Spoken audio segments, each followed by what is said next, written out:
উন্নত চিকিৎসার জন্য মঙ্গলবার রাত 10টায় লন্ডনের উদ্দেশ্যে যাত্রা করবেন বিএনপি চেয়ারপারসন খালেদা জিয়া।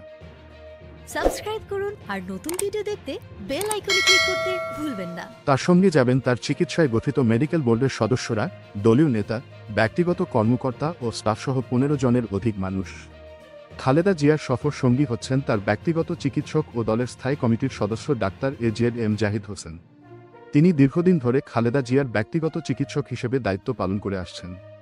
তার মেডিকেল বোর্ডের চিকিৎসকদের মধ্যে সফরসঙ্গী হিসেবে আছেন ডাক্তার ফখরুদ্দিন মোহাম্মদ সিদ্দিকী, ডাক্তার শাহাবুদ্দিন তালুকদার, ডাক্তার নূর উদ্দিন আহমদ ও ডাক্তার মোহাম্মদ আল মামুন। এছাড়া খালেদা জিয়ার সঙ্গে যাবেন তার প্রয়াত ছোট ছেলে আরাফাত রহমান কোকোর স্ত্রী সৈয়দা শর্মিলা রহমান। দলীয় নেতাদের মধ্যে আছেন তার উপদেষ্টামণ্ডলীর সদস্য ডাক্তার মোহাম্মদ এনামুল হক চৌধুরী, প্রোটোকল অফিসার এস.এম. পারভেজ এবং গৃহকর্মী ফাতিমা বেগম ও রূপা শিকদার সহ আরও কয়েকজন।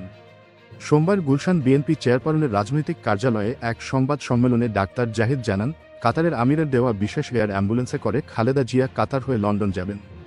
এয়ার অ্যাম্বুলেন্সের সঙ্গে থাকা 4 জন বিশেষ চিকিৎসকও খালেদা জিয়ার সফরসঙ্গী হবেন। খালেদা জিয়ার একান্ত সচিব এ.বি.এম. আব্দুস সাত্তার জানান, 10 জানুয়ারি রাত 8টায় গুলশানের বাসভবন ফিরোজা থেকে বের হবেন খালেদা জিয়া। রাত 9টায় বিমানবন্দরে উপস্থিত ও ইমিগ্রেশন সম্পন্ন করবেন।